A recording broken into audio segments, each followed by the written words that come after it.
Hello everyone. Naku guys, merong reaksyon si Marcoleta tungkol sa, alam mo yung pagpapatanggal ng PCO kay Eden Santos ng Net25. Ito, panoorin natin. Paano natin gagawin yun? Si Eden pa naman ang pinakamatinik nating reporter. Yun na nga po. Paano ko isa-substitute yan? Saan ako hahanap pa? Naniniwala ako talagang magaling si Eden Santos Suarez. Pinangingilagan siguro. Dismayado si Senador Rodante Marcoleta sa naging hakbang ng Presidential Communications Office na ipatanggal ang reporter ng Net25 na si Miss Eden Santos. Sabi mo, merong protocol na bawal ang ambush interview sa ating Pangulo? May ganun po na pakiusap sila na kung maaari, wala tayong ambush interview, maliban lang gustuhin ng Pangulo na yun naman pala eh. Bakit ayaw ba ng Pangulo na ma-interview siya? O sila lang ang gumagawa ng paraan? Baka naman ang Pangulo nakahanda namang magpa-interview. Sila lang. Yun nga yung sinasabi ko, yung protocol ba na yan pinag-aralan at yan ba'y sinang-ayunan ng lahat ng mga reporters na may kinalaman dyan? Parang yun ata sa kanila, request yun, Sen eh. Parang protocol, request basically. Unang-una ako, personal. Kung hihilingin nila si Eden Suarez Santos ay ilipat at alisin doon. Paano natin gagawin yun? Si Eden pa naman ang pinakamatinik nating reporter. Yun na nga po. Paano ko isa-substitute yan? Saan ako hahanap pa? Napakahirap namang kumuha ng reporter. Alam mo naman ang reporter natin, taon na. Taon na ang kanilang training dito. Hindi naman ganun kadali na basta ka na lang maglipat. Saka hindi ganun naman ang patakaran. Baka naman lumalabag na kayo sa press freedom pag gaganyan. May ganun ba? Kung minsan kasi, may kinakailangang itanong talaga at hindi mo naman talaga mapipili yung oras. Lalo na yung pagkakataon, doon mo lang nakita halimbawa yung taong gusto mong tanungin. At talagang gusto mo namang itanong yun sapagkat bahagi ng tungkulin mo. Hinahabol mo talaga yung deadlines. At siguro, isa sa kanyang assignment ay kailangan nating magkaroon ng ganitong reaction. At ang deadline niya, yun ang panahon na nakita niya. Paano mo ipagbabawal yun? Ako personal ko lang. Siya yung pinakamagaling nating reporter eh. Saan ako hahanap ng ipapalit sa kanya ng ganun-ganun kadali? Ano masasabi ko dyan? Parang wala sa hulog yung ganun eh. Bakit? Ba't ka namimili, di ba? Ano ba problema? Yun na nga po. Di ba? Kapag pinadala natin ang isang reporter natin, andun ang tiwala natin. Bakit kayo ang magsasabi na palitan namin? Di ba? Dapat yung nagpadala, yun ang merong discretion na palitan kung saan na siya gustong ilagay. Hindi kayo ang magpapalit. Totoo. Kahit suggestion lang, parang hindi tama. Hindi pa rin tama. Tama po. Naniniwala ako talagang magaling si Eden Santos Suarez.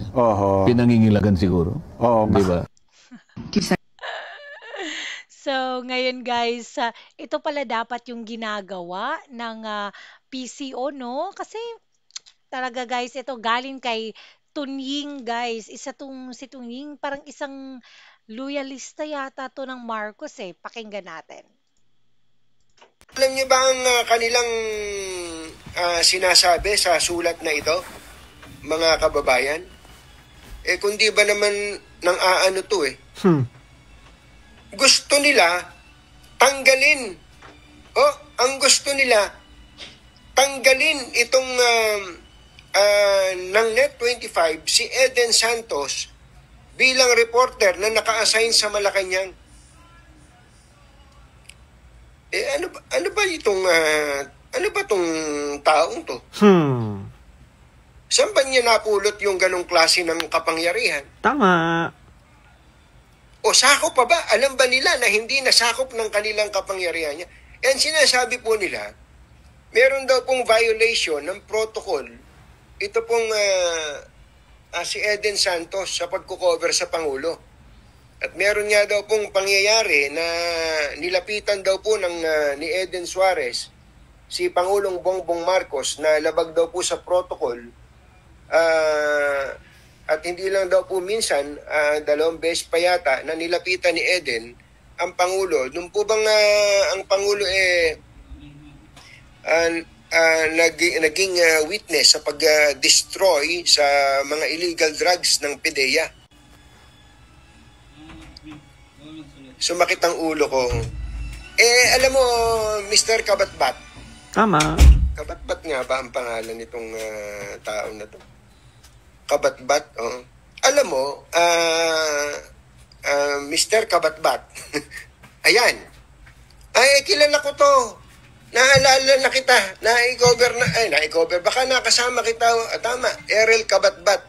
Siya po ay Assistant Secretary Errol Kabatbat ng Presidential Communications Office.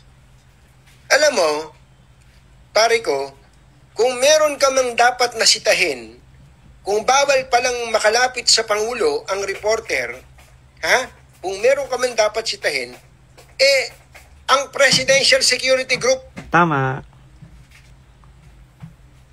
Oo. Bakit sila pumayag o naging maluwag na pinapasok o pinalapit si Eden Suarez Santos kay Pangulong Bongbong Marcos kung bawal pala yun? Tama. Higi nga. Kung meron talagang mga pwestong hindi pwedeng puntahan ng reporter sa pagkukover sa Pangulo, dapat makikita mo talagang hindi makakapasok. Tama. Isip-isipin mo, Asek papaliwanag ko lang sa'yo, isip-isipin mo, kung ginagawa nyo ng issue itong paglapit ni Eden Suarez Santos sa Pangulo, kung ginagawa nyo issue yan, dapat gawin yung issue.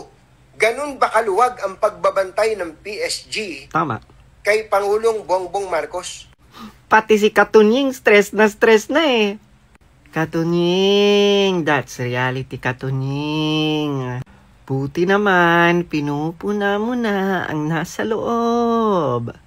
Talagang kabaluktutan at katarantaduhan talaga lang ang kanilang ginagawa. Buti naman ikaw, napansin mo rin yan.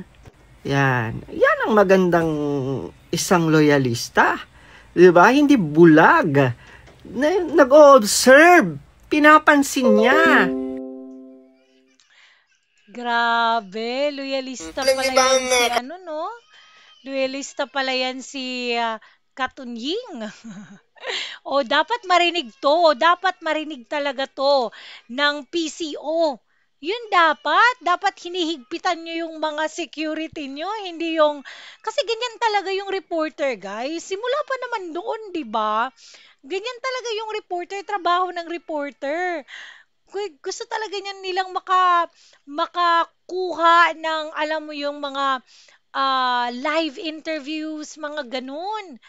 Kaya dapat hinihigpitan nila yung security nila, hindi nako, palusot lang naman yung breach ng protocol eh.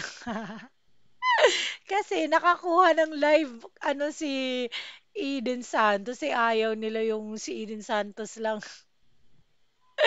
Nako guys, anong masasabi nyo dito? Don't forget to like and subscribe to our channel at mag-comment na rin. Have a great day everyone. God bless. Bye!